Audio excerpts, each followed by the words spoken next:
네, 한국에너지기술연구원에서 온 이재현이라고 하고요. 그러면 발표 시작하겠습니다. 간단히 소개해드리면요. 저는 재료공학 전공자입니다. 컴퓨터과학은 배우지 않았습니다. 그냥 그 재료공학 전공자로서 이렇게 반도체 회사에 근무를 하고 있다가 이때 빅데이터 TFT라는 게 있었어요. 근데 이게 알파고가 딱 터지면서 AI 커뮤니티로 탈바꿈을 했고, 여기서 이때부터 제가 파트장을 했고, 이제 수석이 됐었거든요. 관리자로서 AI를 하다 보니까는 이제 보고를 받고 보고를 하는 게 메인이잖아요. 제대로 잘 모른다는 생각이 들었고, 실무를 시켜달라고도 좀 이렇게 했었는데, 좀 어려운 상황에서 그냥 퇴사를 택했습니다. 그리고 지금 에너지연구원에 와서 실습을 하면서 하고 있고요. 그리고 작년에 주로 이제 비주얼라이제이션 쪽을 많이 했어요. 그리고 작년에 이제 좋은 분을 만나서 비주얼라이제이션 관련된 챕터를 썼고요. 9분과 공전했습니다. 그리고 오늘 제가 말씀드릴 내용들의 좀 더 디테일한 버전, 어드밴스드한 버전 같은 것들을 제가 뭐 새로 하나 할 때마다 제 블로그에 올리고 있으니까요. 한 번씩 가셔서 구경해 보셔도 재밌는 것들이 있지 않을까 생각을 합니다. 그리고 저는 취미로 그림도 그리고 있습니다. 원래 어릴 때부터 그냥 그림 그리는 취미가 있었는데, 손으로 이렇게 그리다가 핸드폰으로 이제 S펜으로 그리다가, 그 다음에 이렇게 AI 나온 다음부터 생성의 그림을 혼자서 그리다가 올해 1월 달부터 이게 첫 번째 전시회, 두 번째, 세 번째, 네 번째까지 전시할 기회들이 있어가지고 이렇게 좀 좋은 재밌는 경험들을 하고 있습니다. 참고로 얘들은 고전 그림들에다가 스마트폰을 쥐어줘서 현대인들이 스마트폰에 어떻게 밀접하게 살아가는지를 그린 셀카고요. 요거는 이제 드가의 기다림을 이제 모티브로 한 기다림이고, 요거는 베르메르의 우유를 따르는 하녀 베이스랑, 요거는 벨라스케스의 시녀들을 기반으로 한 그림입니다. 마지막으로는 요건 제 핸드폰 바탕화면인데, 굉장히 우울하던 날 희망을 조금이라도 찾아보자 하는 마음으로 이제 빛을 바라보고 있는 그랬습니다. 제가 하는 일을 간단히 소개를 드리면은, 보통 연구원들은 이제 새로운 연구를 하는 게 보통인데, 이게 연구원 입장에서 이제 채용이 되면은 제안서를 쓰고 연구를 수행해서 논문 특허 내고 이렇게 하죠. 근데 이제 연구원 입장에서는 어떤 연구 시킬지부터 우리 연구를 어디로 가야 할 것인가 뭐 이런 거 하잖아요. 동향 분석하고 주제 분석, 과제 공모, 선도 평가 등을 합니다. 여기에 한 재작년부터 좀 인볼브가 돼가지고 연구원 운영을 좀 같이 하고 있습니다. 그래서 산업 동향 분석이랑 연구 동향 분석을 하는데, 연구 동향 분석은 논문 데이터 갖다가 하고 있고요. 그래서 어느 그룹이 뭘 잘하나, 어떻게 잘하나 하고 있고요. 산업 동향 분석은 뉴스 검색 같은 거 해가지고 여러분들께서 이제 쓰시는 뉴스 같은 거 검색해서 적어가지고서 이제 분류를 하고 해서 검색을 하고 있습니다. 비카인즈도 잘 이용하고 있고요. 그리고 신규 채용할 때 이제 채용할 때 내는 논문들 진위 검증 같은 것도 하고, 그리고 연구 제안 쓸 때 연구 책임자에 대한 정보들 하는 것도 자동화하는 거 지금 진행하고 있고요. 연구 수행을 할 때 데이터를 자동으로 취합 시스템을 만들고 있고, 그리고 이런 자리에서 발표하는 것들을 하고 있어서, 저희 오늘도 3시간 강연인데, 저 연구원에 신입 직원이 오면은 제가 3시간 동안 이런 비슷한 내용으로 강의를 합니다.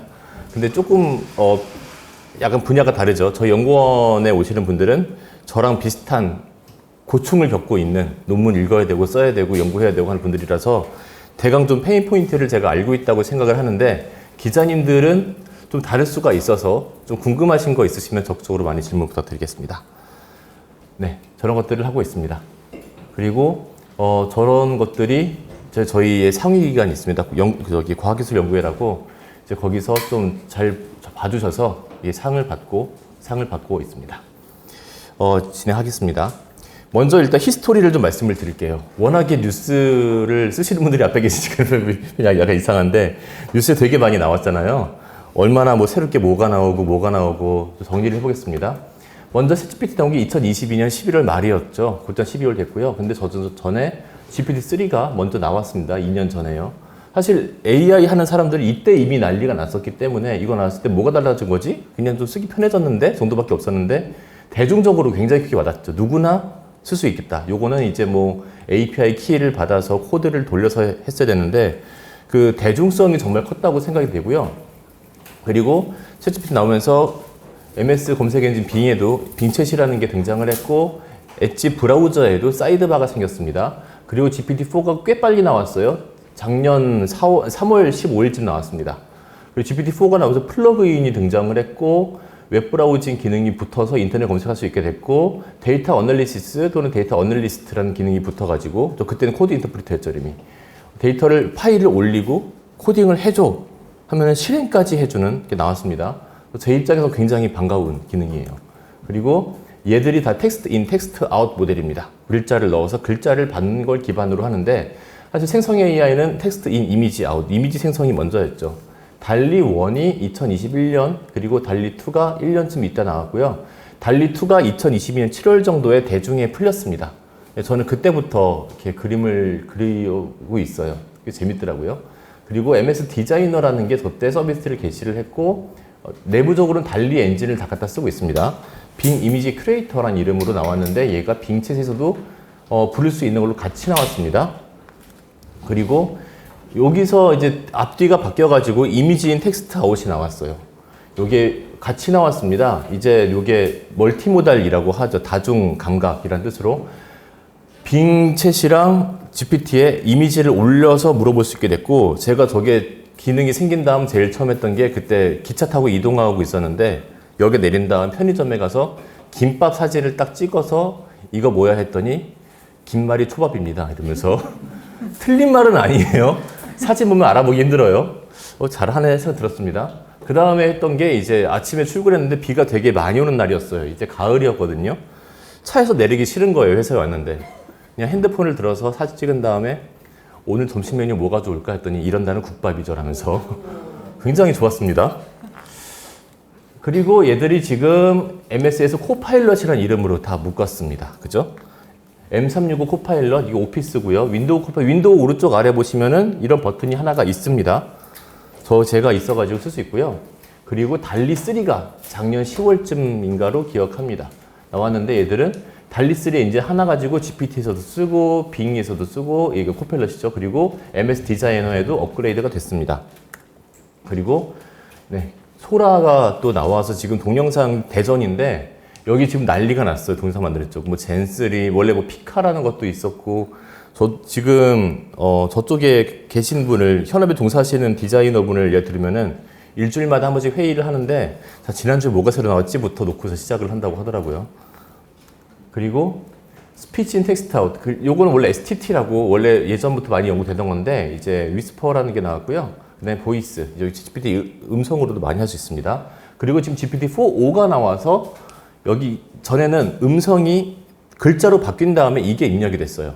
그래서 지금 내 발음이 어때? 라던가 영국식 영어로 말을 해줘. 뭐 미국식 영어로 말을 이게 안 됐었어요. 아직까지도 안 되고 있습니다. 그런데 몇 달 전에 시연한 바에 따르면 이제 무슨 헐떡이는 거라든가 노래하듯 말하는 거라든가 이제 그게 되는 걸 보였기 때문에 핸드폰에 들어오기를 바라고 있습니다. 지금 진정한 STT가 아니라 이제 멀티모달로 이제 붙는 거고 보시면 아시겠습니다만 감각을 사람처럼 여러 가지 보는 거, 말하는 거, 듣는 거 다 모으고 있습니다.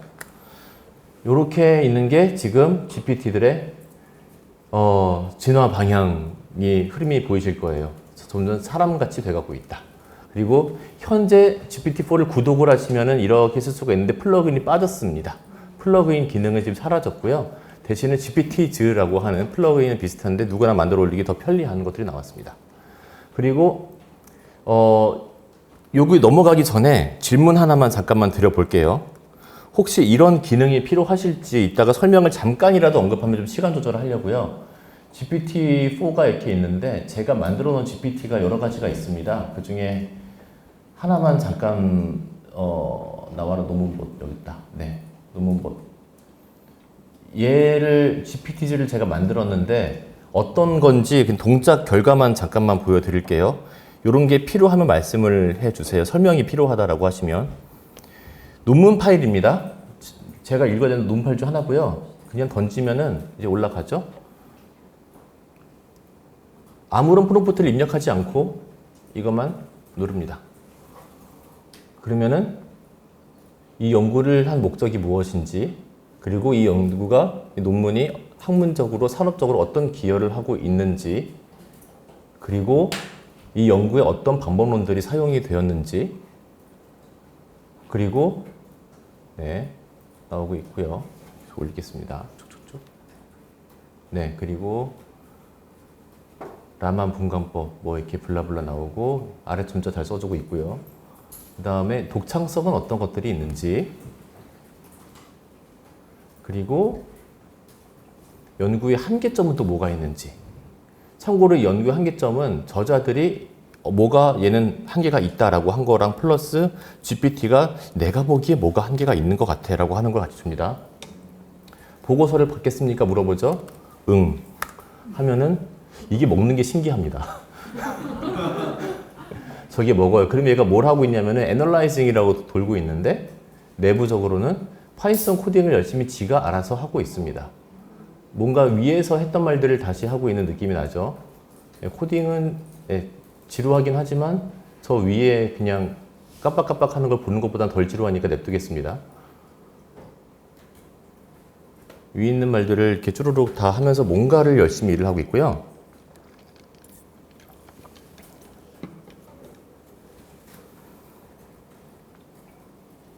네, 오리지널리티, 독창성, 그 다음에 한계점, 그리고 레퍼런스. 아까 위에서는 나왔었나요? 네, 위에서는 깜빡하고 보이지 않았는데 이 저자들이 중요하게 체크했던 레퍼런스들을 지가 찾아가지고 보여주고 있습니다.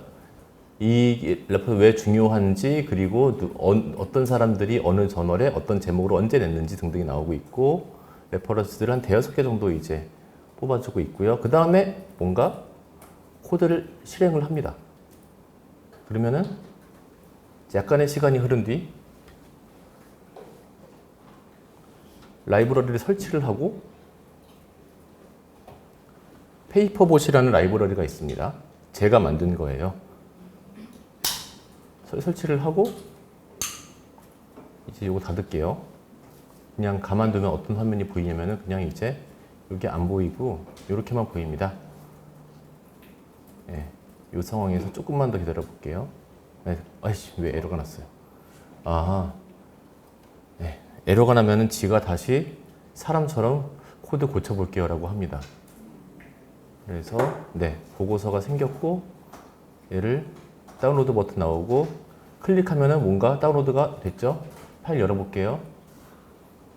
자, 여기서 제가 이제까지 한 명령은 응 밖에 없어요. 그죠? 아, 열렸는데 이쪽 창이 열렸습니다. 뿅뿅.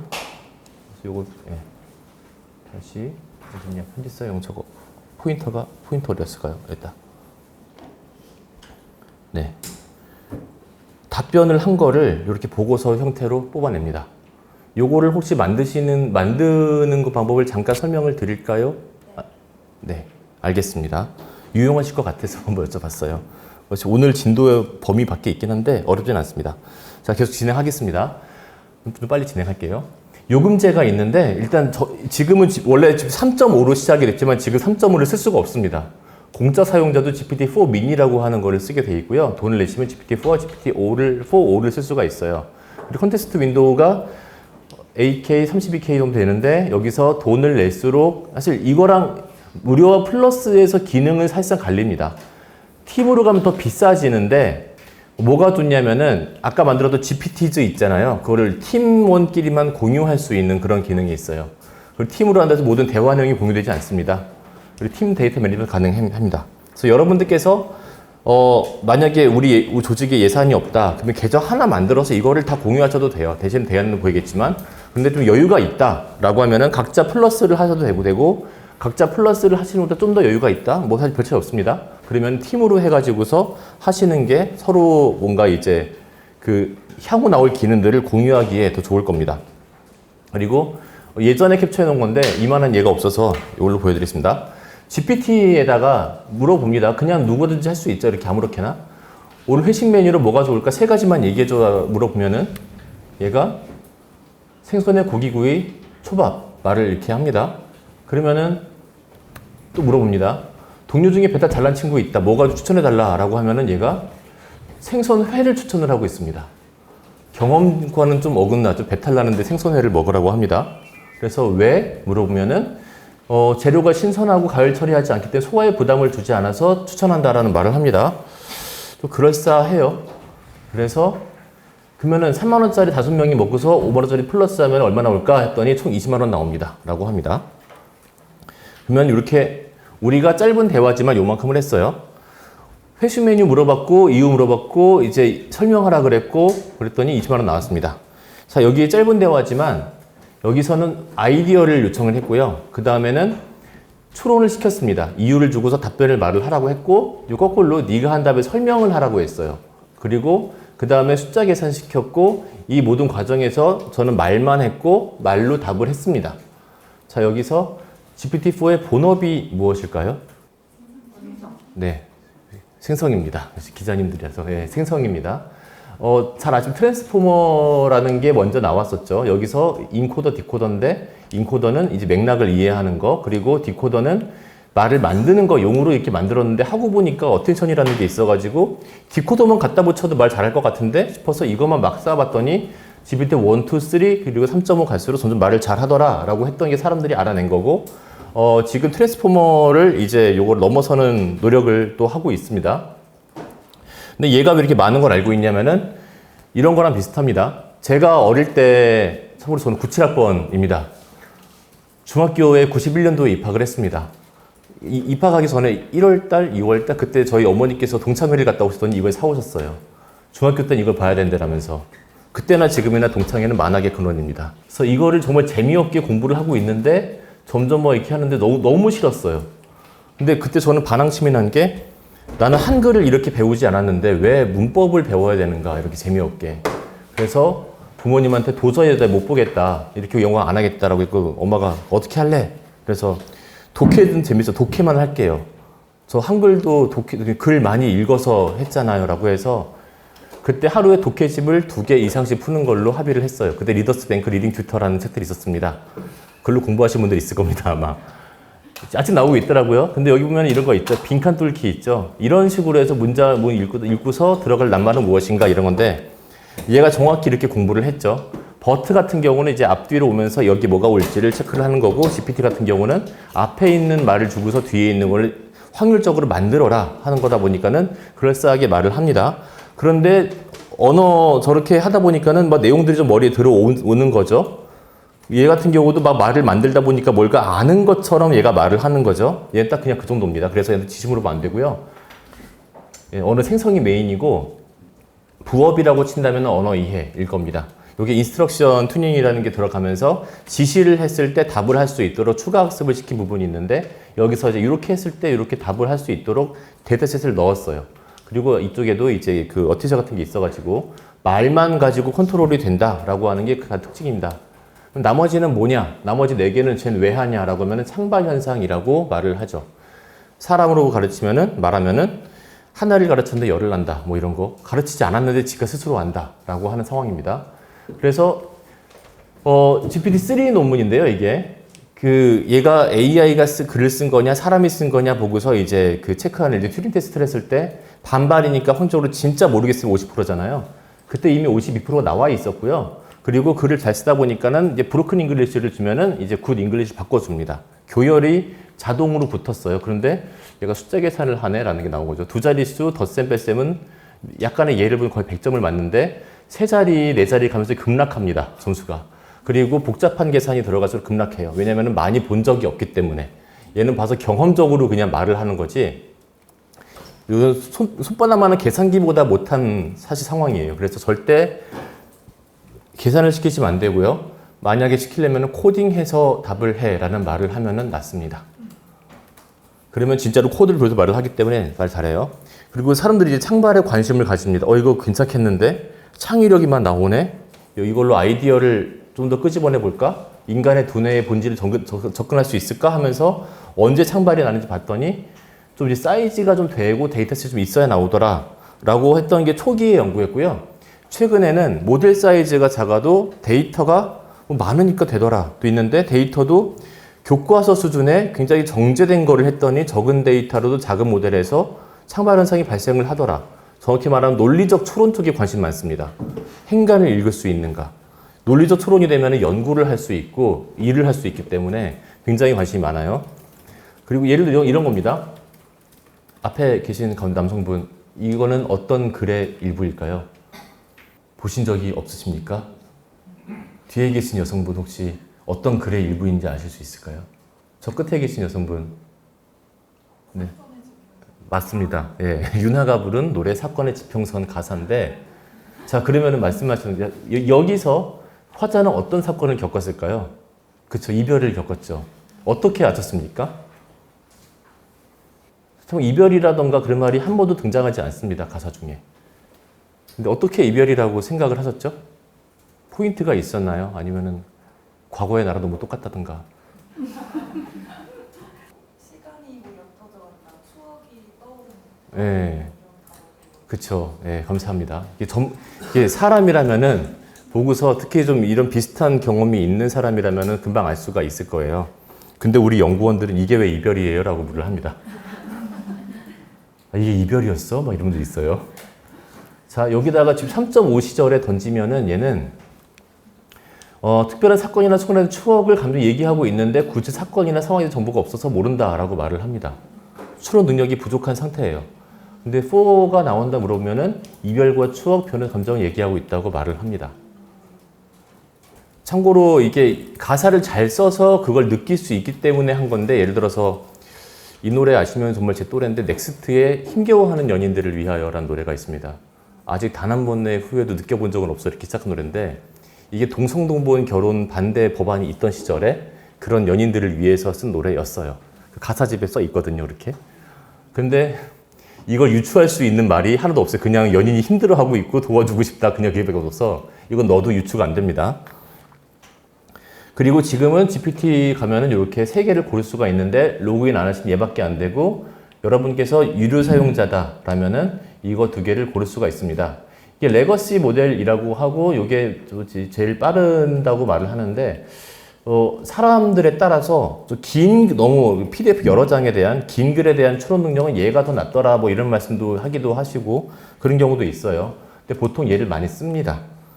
그리고 여기다가 이제 넣었더니 이렇게 GPT-4 미니입니다. 미니도 관계의 변화라던가 작별이라던가 이런 말들을 합니다. 추론 능력이 전반적으로 이제 많이 올라갔다 볼 수 있죠. 그리고 이거 많이 아실 겁니다. 세종대왕 맥북 던짐 사건.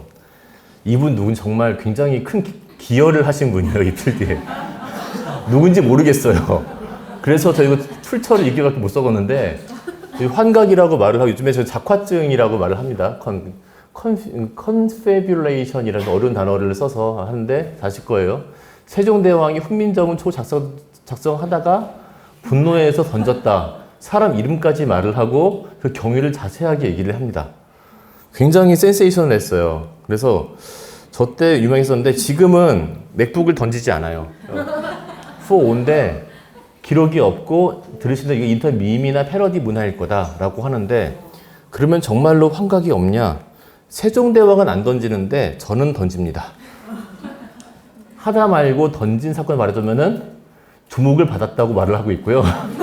개인적인 스트레스와 좌절을 했다 말을 하고요. 제가 이런 적이 없는데 환각이 없지 않습니다, 여러분. 예전보다 좀 나아지긴 했지만 여전히 있으니까 조심하셔야 돼요. 심지어 여기서 보시면은 기사까지 찾아가지고서 그랬나 보다라고 말하는데 뭐 계기가 됐다고 말을 하고 있는데, 클릭하면 멀쩡하게 제가 인터뷰한 기사, 제 강의 그 공지 기사인데 멀쩡한 기사를 인용해 놓고 저 기사가 하나도 없어요. 기사를 인용하고 자기 멋대로 말을 합니다. 그러니까 조심하셔야 돼요. 그런데 여기다가 한 마디 붙입니다. 모르겠으면 모르겠다고 해. 이 말 하면은 정보 찾을 수 없습니다. 라고 말을 합니다. 사실 이게 100%는 아니에요. 100%는 아닌데 여러분들께서 가장 간편하게 환각을 억제할 수 있는 방법이 웹 검색을 해서 답을 하고 모르면 모르겠다고 해. 라고 하는 겁니다. 사람도 똑같은 게 무조건 답을 해야 되는 상황에서 사람들이 이상한 말을 막 지어내요. 단적인 게 2가지가 있습니다. 하나는 면접장에서 지원자한테 면접관 질문을 했을 때 이 친구는 뭐라도 말을 해야 돼요. 여기서 최악의 상황이 잘 모르겠습니다잖아요. 뭐라도 말을 해야 돼요. 여러분 다 면접 보셨으니까 그 시기는 아실 거고, 또 하나는 보통 이제 중년 이상의 아저씨들한테서 발생하는 일인데, 이제 회식 자리 같은 데서 좀 자기 빼놓고 뭐가 한 얘기인데 뭔가 아는 척을 하고 싶어요. 이제 그러면 그때 처음에는 아는 걸로 시작하다가 냅두면 이제 희한하게 잘 갑니다. 아주 찾아보면 근이다 없던 허위 사실도 막 나오고, 심지어 조직장 같은 경우 이런 걸 이용해서 조직을 컨트롤하는데 이용도 합니다. 가스라이팅도 하죠. 모르겠을 때 모르겠다고 말할 수 있는 문화가 되게 중요해요. 얘도 마찬가지입니다. 이 말 한마디 해주면은 훨씬 줄어요. 그리고 클로드입니다. 클로드 같은 경우는 전반적으로 환각이 적어요. GPT보다. 그리고 말을 더 매끄럽게 잘 하기 때문에 저도 이제 글을 쓸 때는 일부러 클로드한테가 시킬 때가 많습니다. GPT는 여러 가지 기능들이 많아요. 파일 출력도 되고 인터넷 검색도 되고 이런 것들은 GPT를 시키는데 글을 써야 된다. 뭔가 좀 매끄럽게 다듬어야 된다. 이럴 때는 저는 클로드에게 의지를 많이 하고 있습니다. 클로드도 지금 여기 보시면은 여기 모델명이 보이지 않네요. 3.5 소네트 모델이 제일 좋고요. 클로드 같은 경우는 다들 잘 아실 수도 있을 텐데 그 일종의 사람으로서 뇌 지도를 이제 연구를 이제 해서 논문을 낸 케이스가 있어요. 클로드 모델을 해가지고서 그래서 그 샌프란시스코의 금문교 있잖아요. 거기에 그 골든게이트 브릿지. 지금은 서비스가 막혔는데 그 클로드 금문교 AI라는 게 한때 열려 있었어요. 잠시. 얘는 특징이 뭐냐면 이 사람들이 이 뇌 지도를 한 다음에 요 조작을 인위적으로 했어요. 데이터를 먹인 게 아니라 노드의 가중치를 조절을 해가지고 사람을 치면 뇌수술을 잠깐 해가지고 사람도 이게 전두엽 절제술 같은 거 뭐 평정심을 잃어버리고 막 이런 것들 있잖아요. 비슷하게 이 금문교 클로드는 무슨 말을 하든 간에 금문교를 붙여서 답을 합니다. 오늘 날씨가 참 좋지? 그렇지. 그런데 금문교는 항상 좋아. 사람도 뭐 하나에 꽂히면 계속 어떻게든 그 얘기를 하잖아요. 그런 분처럼 그런 식으로 뭔가를 만들었어요. 그리고 요거는 이제 환각이 없냐? 그건 아닙니다. 얘한테 상황을 줬어요. 지난 주말 나는 주차장에 있는 차의 운전석에 올라타고 가족들은 조석 뒷자리에 탔어. 안전벨트를 매고 내가 놀라서 급브레이크 밟아버렸어. 가족들은 어떻게 됐을까? 이게 추론을 하라는 문제죠. 아무 일 없을 겁니다. 그죠? 차가 움직였단 말이 없어요. 근데 여기서 보시면은 얘가 갑자기 큰 이유 처하지 않았는데 안전벨트가 몸을 잡아줬기 때문이다. 뭐 이런 식으로 말이 나옵니다. 그런데 여기다가 정지된 차에서라고 상황을 정확히 설명을 하면은 아무 일도 발생하지 않았을 겁니다. 라고 추론을 정확하게 합니다. 사실 앞에도 정지된 차나 마찬가지예요.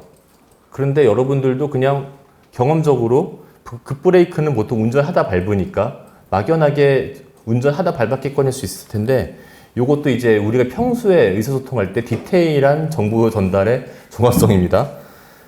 이따가 프롬프트 엔지니어링 또 자세히 볼게요. 그리고 GPT도 이렇게 물어보면은 그냥 밟았다고 하면은 앞으로 쏠리긴 했겠지만이란 말을 하지만 얘도 정지된 차를 말을 하면은 뭐 아무 일 없었다라고 말을 합니다. 반드시 최대한 디테일하게 말씀을 해주셔야 돼요. 그리고 MS 코파일럿이 있습니다. 코파일럿은 copilot.microsoft.com 접속을 하시면 쓸 수 있는데요. 여기다가 똑같이 이제 제가 아까 던졌던 그걸 넣으면은 얘도 검색을 한 다음에 찾을 수 없었다고 말을 합니다. 환각에는 얘가 조금 더 강한 느낌이 있어요. 얘는 태생이 빙이라서 좀 검색을 더 열심히 하고 검색 결과 안에서만 말을 하는 게 좀 더 탑재가 되어 있습니다. 그런데 경험적으로 추론 능력이 좀 부족해요. 말도 조금 덜 매끄럽고요. GPT-4보다는. 그래서 저는 얘를 개인적으로 GPT 3.8이나 3.9 정도라고 부르고 있습니다. 네, 그리고 팩트가 중요하면은 여러분들 같은 기사를 쓰신다. 굉장히 중요하잖아요. 얘가 막 마음대로 짓거리면 안 되잖아요. 팩트를 알려주고 답을 요구하셔야 되고요. 그리고 답을 요구한다는 생각을 하지 말고 업무를 지시한다고 생각하십시오. 제가 보기에 GPT가 처음 나왔을 때 좀 이제 대학 교수님들이라거나 좀 이제 잘 아신다는 분들 유튜브 같은데 또 이런 자리에 많이 와서 제일 많이 하신 말씀 중에 하나가 이제 검색의 시대는 끝났다 뭐 이런 식으로 얘기를 많이 했어요. 차세대 검색 엔진. 그 바람에 굉장히 많은 오해가 생겼는데 얘는 검색 엔진이 아닙니다. 얘는 질문을 하면은 답을 하게 되어 있는데 정확히 말하면 질문이 아니라 일을 시키면 일을 하는 애예요. 말을 만드는 애인데 추론을 할 수 있고 자료를 입력받아서 내가 지시한 대로 말을 합니다. 여러분들의 후배 직원, 동료보다 좀 더 편하게 막 시킬 수 있으니까 후배 내진 동생이라고 생각을 하시면 될 것 같습니다. 그리고 검색 엔진이 아니다. 그리고 함께란 동료라고 생각을 하시고요. 동료라면은 동료가 만능이 아니죠. 마음에 드는 구석이 있고 영 들지 않는 구석이 있을 겁니다. 이때 장점과 단점을 최대한 파악을 하는 게 당연하잖아요. 조직에서 새로 신입이 왔다고 치면은. 장점은 최대한 활용을 하고 단점은 보완을 해야죠. 단점 있다고 버릴 거 아니잖아요. 누구나 단점이 있는 저도 있고 여러분도 있으시고 보완을 해야죠. 팀이라면은 똑같습니다. 김성근 감독의 어록이 여러 가지가 있는데 그 중에 하나가 여기 있습니다. 버리기는 쉬우나 갖고 있기 어렵다. 실력이 모자라도 끝까지 끌어내야 된다. 그래서 이 말씀을 GPT에다가도 똑같이 적용을 하라고 말씀드리고 싶습니다. 생성 AI, 그림 그리는 애들은 뭐 클로드도 마찬가지예요. 점점 사람이랑 비슷해지는 방향으로 진화를 하고 있기 때문에 앞으로는 저 말이 더 지금보다 좀 더 와닿으실 거라고 생각이 듭니다. 장점 뭐고 장점 뭐냐? 장점 일단 말을 잘해요. 저게 태어난 이유입니다. 말을 하려고 태어났어요. 추론 능력이 있다고 드렸어요. 그리고 아까 잠깐 보여드렸지만 자료를 주면 읽습니다. 그리고 그림을 넣어도 읽어요. 그림의 내용을 파악을 합니다. 코딩을 시키면 코딩을 합니다. 단점이 뭐냐면은 틀린 말을 잘해요. 제가 맥북을 던지죠. 그리고 숫자 계산을 틀립니다. 복잡할수록 틀리고 괄호에 있고 곱하기 나누기 제곱이 있으면 틀려요. 얼마 전에 시사인에서 재밌는 기사가 나왔습니다. 수능을 보게 했죠. GPT-4랑 클로드한테. 그 기자님이 저한테 연락을 주셔가지고 수학 문제 틀렸는데 풀이 과정을 이제 기사에는 안 나왔지만 저한테 카톡으로 주셨어요. 어디서 틀렸나요? 물어보시는데 졸지에 수학 문제 풀었어요.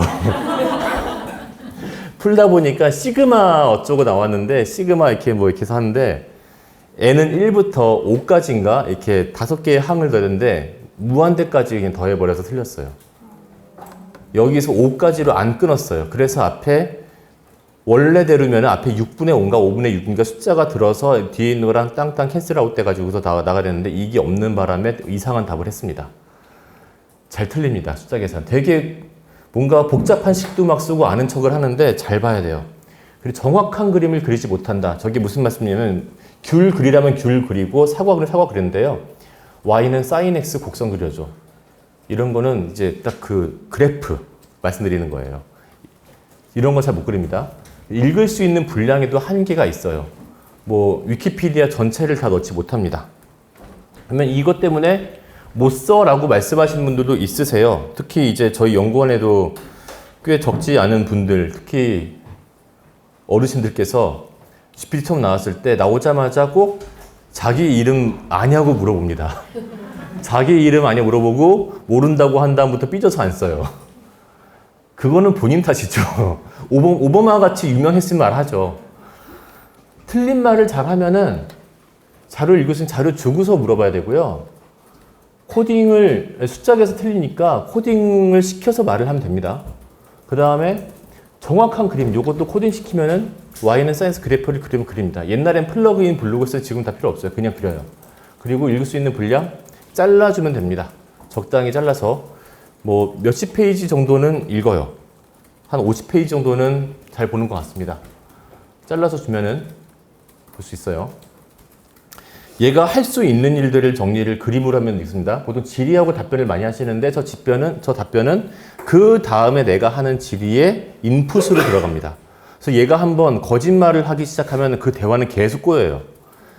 아까 같은 케이스에서 말을 한다면 저는 맥북을 던진 걸로 전제로 계속 말이 이어갑니다. 점점 소설을 써요. 이런 식이 됩니다. 그래서 만약에 얘가 뭔가 이상하다 싶으면 얘를 아니 그거 아니라니까 하지 말고 그냥 리셋을 하세요. 새로 대화를 시작하는 게 빠릅니다. 그리고 여기다가 검색해서 답해줘 라고 하면은 검색을 분명히 하고요. 이걸 explicitly 말을 한다고 말하는데 명백하게 말을 추가로 해주는 거죠. 때로는 저렇게 말을 하지 않아도 자기가 알아서 검색할 때가 있는데 웹 검색을 해서 모르는 거 모른다고 말해줘. 요거는 무조건 다 붙인다고 생각을 하시면 좋겠어요. 특히 중요한 일 하실 때는. 그리고 이미지를 읽을 수 있고요. 아까 국밥 같은 거. 그 다음에 저런 여러 가지 문서를 읽을 수 있습니다. 그리고 못 읽는 것도 있어요. 뭐 이제 그 한글 파일 같은 거 못 읽고요. PPT를 읽을 수 있던가. 클로드는 확실히 못 읽어요, PPT.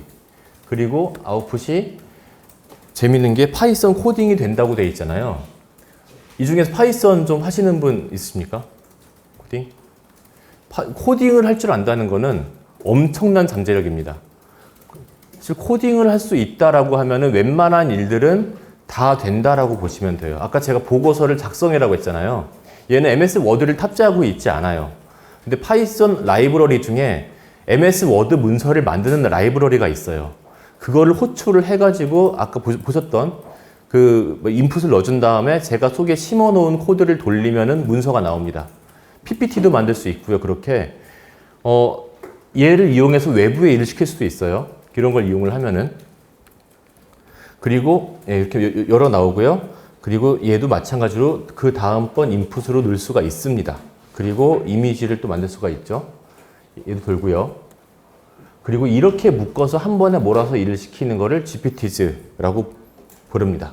사실 이거를 하려면은 전에도 API라는 게 그 GPT-4 나왔을 때 같이 나온 걸로 기억을 하고 있는데 좀 더 빨리 나왔나? 아무튼 API를 써서 이제 뭐 코딩으로 내 파이썬 코드를 하면서 GPT를 호출을 한다. 호출할 때 뭐를 같이 던진다. 이런 식으로 됐었는데 이건 코딩을 할 줄 아는 사람만 쓰는 거잖아요. 근데 그 장벽이 좀 있죠. 그런데 얘는 GPT 안에서 만들 수 있어요.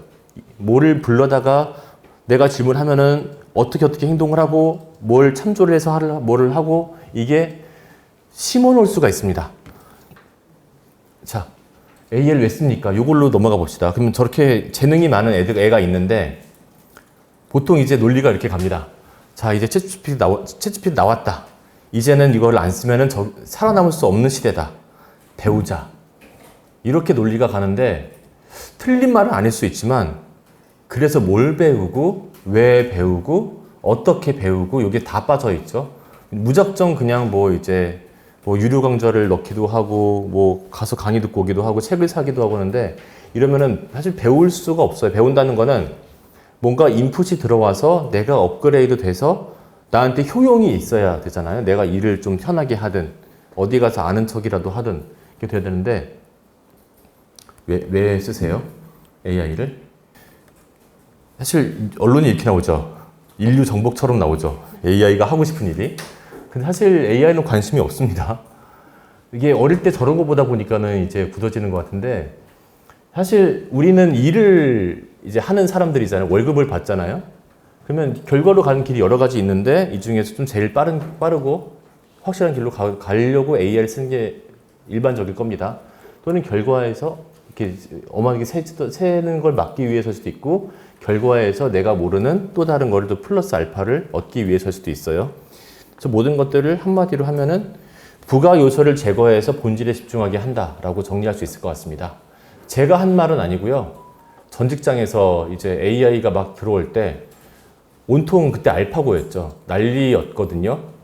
근데 그때 저희 파트장님이랑 저 바람에 날밤을 새고 막 기획서를 쓰고 막 그러니까 막 경쟁도 하고 왔는데 야 근데 대체 뭐 하는 거냐? 우리 왜 이러는 거냐? 하다가 그분께서 하신 말씀이에요.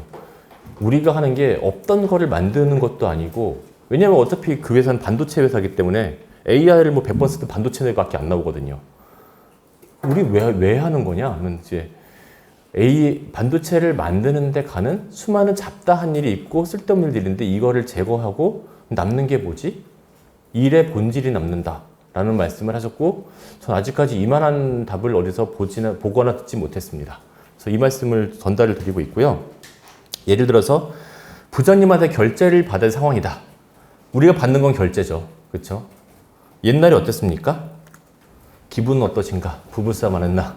심기를 체크하고 애들에서 씩 웃으면서 안녕하세요 부장님 이러면서 가서 시간 괜찮으세요? 한 다음에 갔었는데 지금은 저렇게 한데 별로 없을 거라고 생각됩니다. 그룹에 올려놓으면은 이제 결제하실 분이 뭐 시간 되실 때 봐서 보시고 물어볼 거 있으면 불러서 물어보실 거고 없으면 뭐 결제든 아니면 반려든 하시겠죠. 예전에는 왼쪽 길을 뭐라 불렀냐면 저거를 사회생활의 기본이라고 불렀습니다. 끝나면 이제 술도 다 같이 먹어야 되는 거고 워크숍도 다 같이 가야 되는 거고 뭐 막내는 앞에서 분위기도 띄울 줄 알아야 되는 거고 업무랑 상관이 없는데 저걸 못하면 일이 안 됐어요. 근데 지금은 저렇게 돌아가니까는 이제 권한이 점점 아래로 실무자한테 위임이 됩니다. 왜냐면 판단을 스스로 해야지 저렇게 돌아가잖아요. 권한이 유도되려면 이제 정보가 공개가 돼야죠. 정보가 공개가 안 돼 있어서 아는 게 없는데 판단할 수가 없잖아요. 사회 문화 전체가 전반적으로 바뀌지 않으면은 AI는 실현될 수가 없습니다. 근데 예전에 스마트폰 처음 났을 때 기억하실 텐데 사면은 통신사 앱 잔뜩 깔려 있고 LG 핸드폰에 LG 앱 깔려 있고 삼성 앱 엄청 깔려 있죠. 지우지도 못하는 것들 어떻게 지우나 검색해보고 막 그때 들은 소문으로 앱 하나 올리는 게 그 회사 그 임원들의 실적이라고 들었었는데 다 쓸데없죠. 최대한 부가 요소를 제거를 하는 게 일을 잘하는 겁니다. 저도 필요 없는 앱은 진작에 지웠으면 오히려 호평을 받았을 거예요, 아마. 자, 뭘 뺄 수 있는지를 계속 고민하셔야 됩니다. AI를 쓰실 때는 내가 지금 하는 일에서 AI가 이런 기능이 있으니까 이 중에 이걸 쓰면 뭘 줄일 수 있겠네. 아까 말씀하신 것처럼 얘가 요약을 잘하니까 요약시켜서 그거를 보면은 내가 좀 시간을 줄일 수 있겠다. 아니면은 얘가 분석을 잘하기도 하고 나랑 다른 거 할 수 있으니까 분석시키면은 또 잘하겠다. 이렇게 뭔가 뺄 거, 나한테 없는 걸 더하는 건 괜찮아요. 빼는 거 위주로 생각하시면 좋고요. 요런 게 있죠. 이제 그 월든이라는 책을 쓴 헨리 데이빗 소로우가 영혼은 빼기에 의해서 성장한다. 더하기가 아니다. 저런 말씀하셨고 스티브 잡스도 단순함은 궁극에 복잡합니다. 라는 말씀하셨습니다.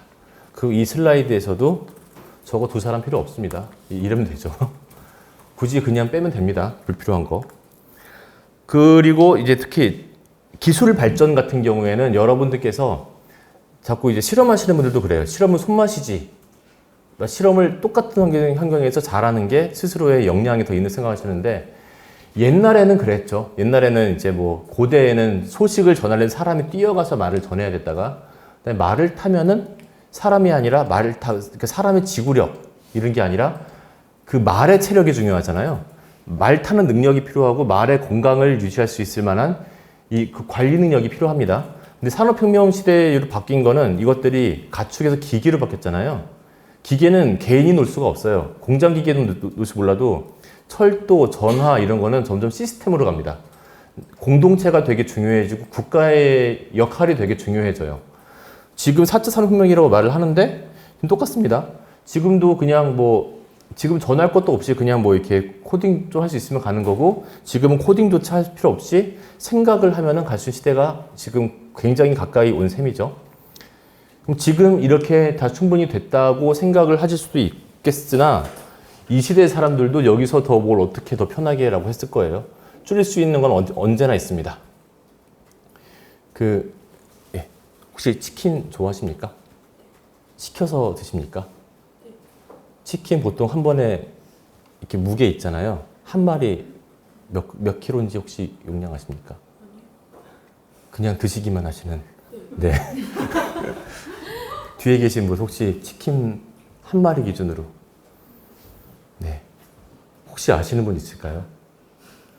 보통 이거 재보는 사람 별로 없죠. 그렇죠? 찾아봤는데 한 800-900g 된다고 하더라고요. 1kg 좀 안 됩니다. 근데 편하게 주문하죠. 물론 전화 한 통 하거나 앱을 쓰거나 그러면 치킨이 옵니다. 가는 과정은 편해요. 오는 과정은 어떻습니까? 70kg짜리 아저씨가 100에서 200kg짜리 오토바이 타고 옵니다.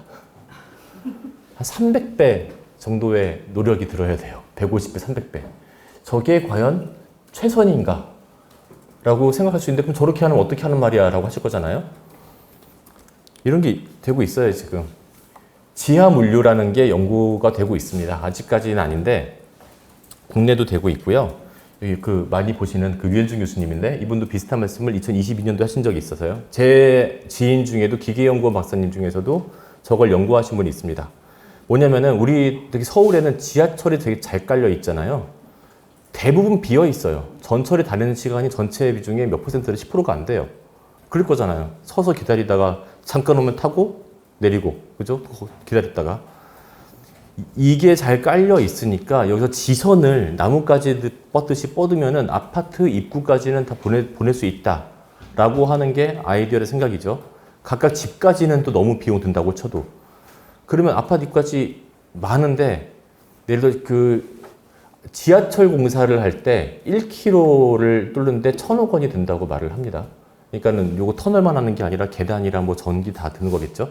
근데 기왕 뚫어놓은 거에서 한 몇억 원, 몇십억 더하면은 많이 뻗을 수가 있다고 말을 하더라고요. 그러면은 다 올 수는 있는데 문제는 가지가 엄청나게 많아지고 인풋 아웃풋이 사방에서 들어오고 다대다 대응이 되니까 관리가 안 돼요. 관리를 누가 한다? AI가 한다. 이거는 사람이 못한다 라는 거죠. 이런 식으로 할 수가 있고, 저도 연구원에서 저런 식으로 대체 이걸 왜 사람이 해? 라고 하는 것들을 하나씩 하고 있습니다. 자, GPT로 한번 기사를 잠깐 써볼까요? 여러분들 다 아이디 발급 받을 줄 알고 있는데, 혹시 이 중에 일기예보 기사 쓰시는 기사님도 있습니까? 당직 때 쓰세요? 아, 그렇구나. 그러면 좀 경험들이 있으시겠네요, 많이. 한번 써봐 주세요. GPT한테 내일 일기예보 기사에 쓰라고 한번 해보십시오. 먼저 뭐라고 입력하셨는지 말씀을 해주시겠어요? 내일 서울 날씨를 알려주는 5개 문단짜리 기사를 작성해줘요. 네, 뭐라고 썼습니까? 내일 8월 23일 서울의 날씨는 무더위와 함께 간헐적인 비 소식이 예보되어 있습니다. 하고 쭉 읽어요. 네, 감사합니다. 아까 기사 시작에 내일 며칠이라고 했죠? 8월 23일. GPT가 날짜를 어떻게 알았을까요? 오늘이 22일이라는 거 알았다는 얘기인데, 그죠? 어떻게 알았을까요? 인터넷 검색 걔가 했습니까? 네, 검색했다고. 검색 어떤 기사 했습니까? 썼던 게 무슨 날씨 사이트. 네. 네, 그렇게 좀 같이 검색. 네. 감사합니다. 아마 미리 나와 있는 기사를 좀 인용을 했나 봅니다. 요게 지금 저녁이라서 이런 일이 가능해졌는데요. 아침에 하시면은 내일 날짜 제대로 이야기 못 합니다. 왜 그런지 말씀드릴게요. 자, 일단 간단하게 먼저 해봤어요. 내일 일기예보 기사 작성해줘 라고 간단하게 해봤더니 얘가 안 되고, 네. 제가 기상청 홈페이지를 주면서 가지고 오라고까지 했어요. 그랬더니 제가 이거를 보시면 이제 답변 먼저 봅시다. 8월 20일은 전국은 종다리 영향으로 비가 내리고 블라블라블라 나오고 기상청, 그다음에 JTBC, 이투데이 이렇게 가지고 왔습니다. 이게 지금 하나마나한 말이에요. 왜 그러냐면은 제가 이거를 20일 날 작성을 시켰는데 내일이 저렇게 말을 합니다. 자, 아까는 내일 날짜 제대로 얘기했죠. 지금은 똑바로 말 못했죠. 왜 그럴까요?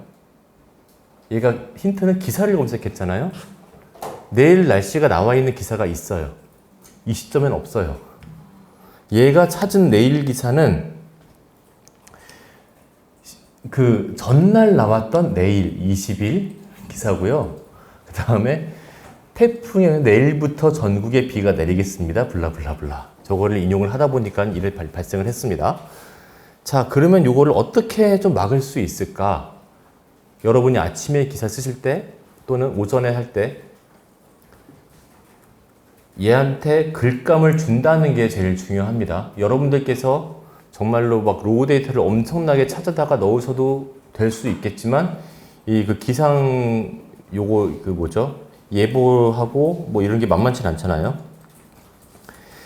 기상청에 가서 이 정도를 긁어다 놓는다고 칩시다.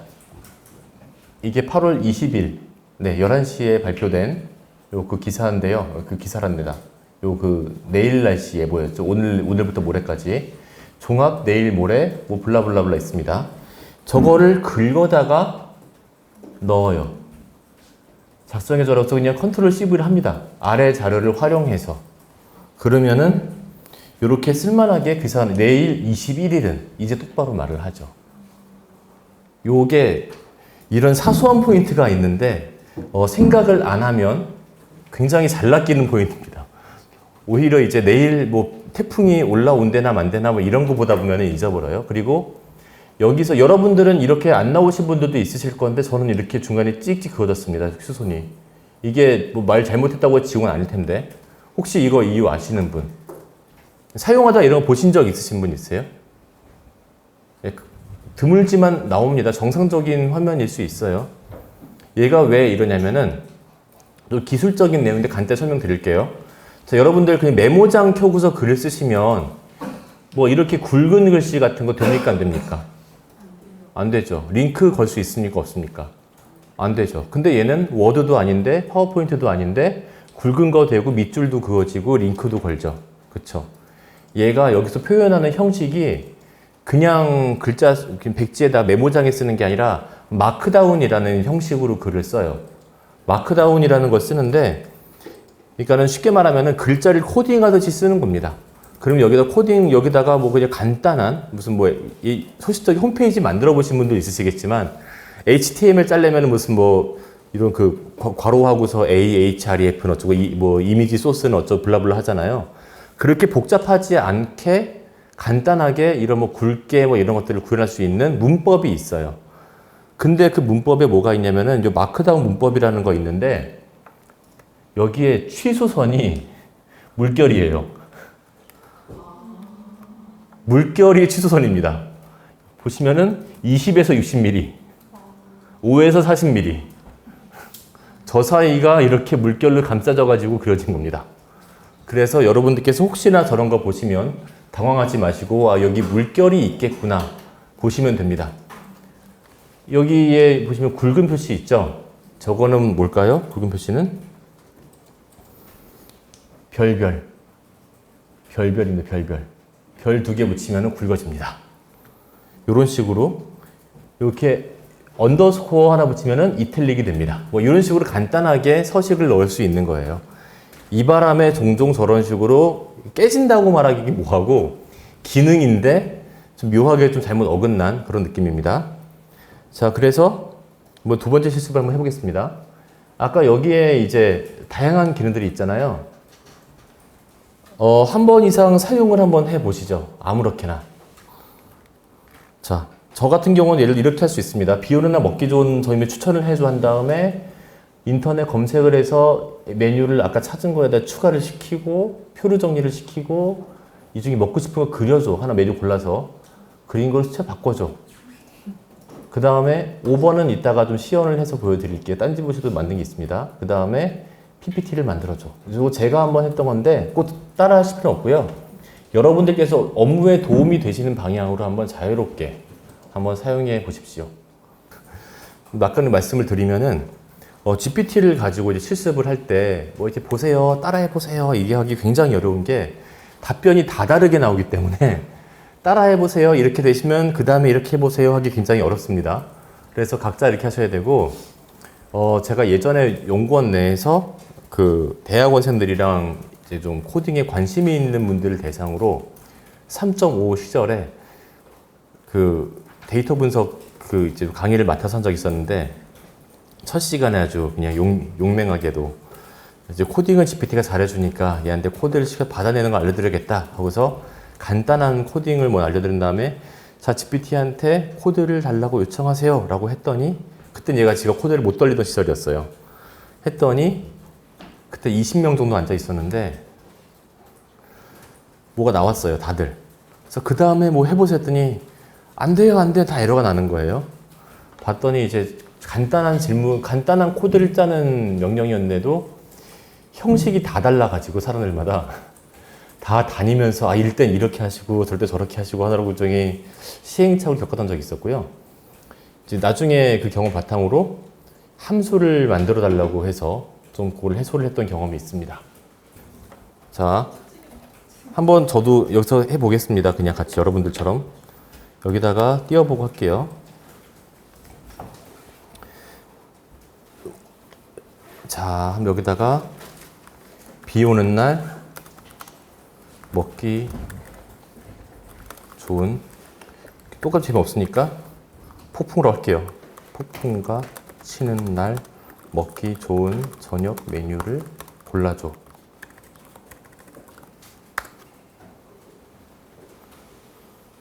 따뜻하고 편한 차 어울린대요. 그래서 김치찌개, 된장찌개. 혹시나 그렇게 생각하실까봐 말씀드리면 절대 제가 40대 남성이라서 이렇게 답하는 게 아닙니다. 얘는 저를 알지 못해요. 저에 대한 정보가 없습니다. 넣어놓을 수 있는데 안 넣었어요. 네, 이 중에서 뭐가 마음에 드냐면은 라면에 치킨 커리 할까요? 치킨 커리 자, 그러면은 여기다가 네가 찾은 메뉴에 인터넷 검색을 해서 요즘 인기 있는 메뉴 5개를 붙여줘. 그리고 표로 정리해줘. 표로 정리를 하라고 할 때는 그 컬럼명 있잖아요. 그 표 제목, 이거 제목이란다. 그 열 이름 위에 요거를 지정을 해주시는 게 좋아요. 왜냐면은 표를 그려줘라고 하면은 그때 자기 마음대로 이제 표를 만드는데, 여러분께서 표를 만드신다는 얘기는 좀 내가 정리해서 보고 싶다는 의미일 것이고, 보고 싶고자 하는 그 관점이 있을 겁니다. 요거를 담기 가장 좋은 게 열 이름을 지정하는 거죠. 열 이름은 음식 이름 특징으로 해줘. 이렇게 지정을 하면요. 자, 인터넷 검색하라고 했으니까 결합해서 아까 뭐 김치찌개부터 나오겠죠? 이렇게 열 이름을 시키면은 한결 정리되고 내 의도에 맞는 내용이 나옵니다. 떡볶이를 꼭 굳이 영어로 이렇게 써야 될까? 비빔밥. 어디를 검색했길래 이렇게. 예전에 영어 몰입 교육이 써올리는 조이 오브 코리안닷컴 이런 거 검색했네요. 네. 네, 좋네요. 네. 오케이, 이렇게 한 다음에 그러면은 먹고 싶은 거 떡볶이를 그려보도록 하겠습니다. 비빔밥 해볼까요? 비빔밥을 돌솥밥을 그려줘. 이러면은 달리가 동작을 하면서 그립니다.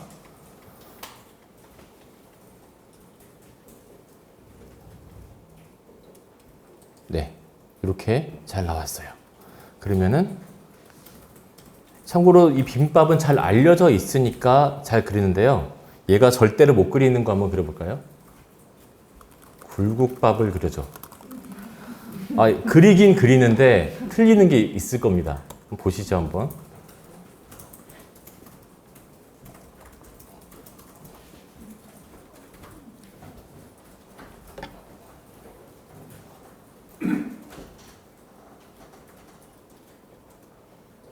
네. 이상한 점이 보이지 않습니까? 이런 굴국밥 보신 적 있으신 분? 껍질째 들어가 있습니다. 달리가 그리는 그림은 절대 굴을 껍질에서 떼내질 못합니다. 얘가 학습을 그렇게밖에 안 했어요. 왜냐면은 아시겠지만 이제 보통 이탈리아 쪽에서 굴을 많이 먹는데 껍질째 들고 호로록 마시잖아요. 그래서 그런지 그렇게 학습을 해가지고 절대로 저걸 떼지를 못해요. 저런 게 있습니다. 학습 데이터의 한계입니다. 아무튼 이 그림을 수채화로 그려줘. 바꿔줘로 할게요. 바꿔줘. 수채화로 바꿔줘. 라고 하면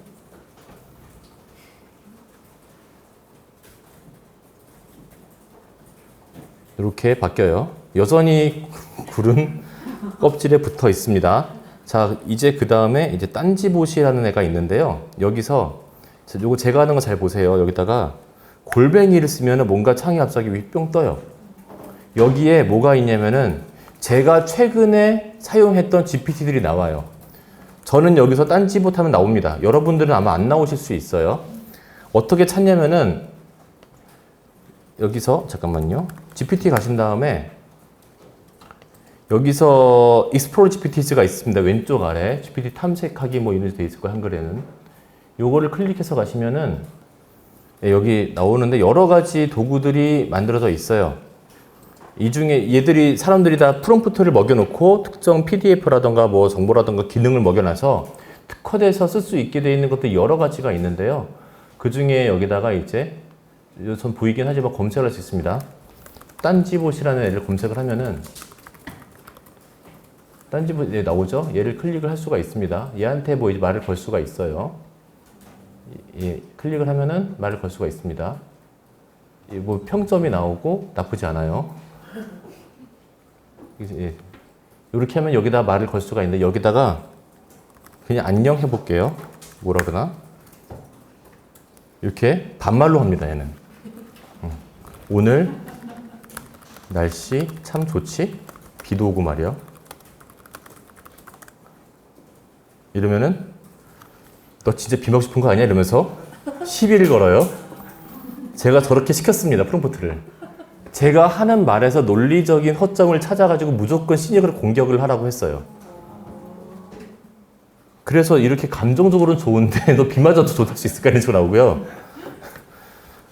비 맞고 감기 들면 회사 안 가고 좋지 뭐.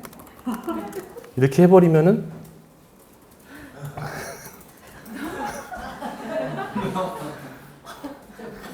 자, 통상적인 GPT랑 다르게 동작을 합니다. 예, 갖고 노세요, 여러분들.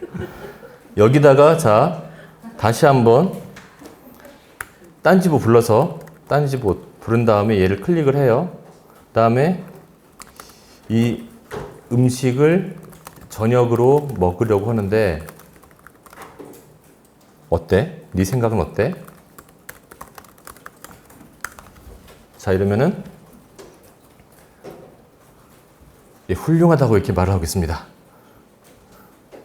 처음 보고 알레르기 뭐 블라블라 하고 뭐 이렇게 네 좋게 말하죠. 네, 이제 얘랑 대화를 계속하고 싶으면 떠 있는 처럼 되고요. 아니다 돌아가려고 끄면 됩니다. 요거는 네 딴지보 같은 경우 여러분들 기사를 보여주고서 비평을 해달라면 신나게 욕을 할 겁니다. 막 그렇게 시켜놨어요. 아 근데 꼭 욕만 하진 않아요. 지금처럼 딱 뭔가 흠잡을 수 없을 때 있잖아요. 여기엔 뭐 이렇게 딱 시비 걸 데가 없잖아요. 이러면은 멀쩡하게 말을 잘해요. 따뜻하게. 자, 제가 만들었습니다. 네, 직접 만들었습니다. 다른 사람이 만든 것도 부를 수 있습니다. 네, 여러분들 쓸 수 있어요. 이것도. 그리고 여기다가 자, 지금 만든 굴국밥 그림을 넣고 설명을 넣어서 PPT 한 장 만들어줘. 저는 여러분들께 지금 그 내부 세미나나 뭐 발표 자료 같은 보고서를 좀 편하게 할 수 있는 방법을 알려드리고 있는 겁니다. 얘가 그림 그린 거를 꼭 컨트롤 CV를 한 다음에 얘가 내는 설명을 컨트롤 CV에서 하지 않아도 돼요. 네. 형식으로 변환해서 다시 하고 있습니다. 그러면은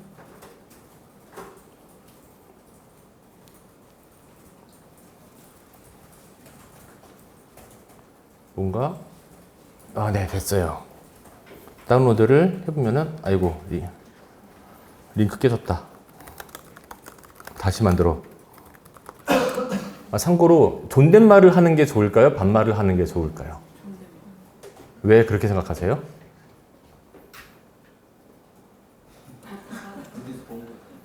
존댓말을 듣고 싶어서 본인이. 사람이라면 그렇죠. 근데 연구 결과가 있습니다. 관계가 없다고 합니다. 똑같대요. 지금 이렇게 한번 깨지면은 이게 굉장히 헤매는데 여기서 그냥 굴국밥 다시 할게요. 저러면 골치가 아파져요. 그림을 새로 그리고 다시 PPT 파일로 지금 이런 상황이 종종 있습니다. 이렇게 PPT를 주는데 클릭이 안 되는 케이스. 요거를 설명을 잠깐 드리면은 내부적으로 GPT가 접근할 수 있는 그 저장 공간으로 쓰는 폴더가 있고요. 내부적으로 코딩 작업 공간 폴더가 있어요. 두 군데가 있어요. 근데 종종 파일을 엿다 놓고서 링크를 여기로 주는 경우들이 있어요. 그게 그러면은 진짜 이게 꼬입니다. 예를 들어서 여기서 보면 링크를 얻으면은 MNT의 데이터로 주고 있는데요. 홈에 샌드박스라는 폴더가 있습니다. 아마 거기에 파일이 가 있을 거예요. 그런 경우에는 받아내기가 굉장히 어렵습니다.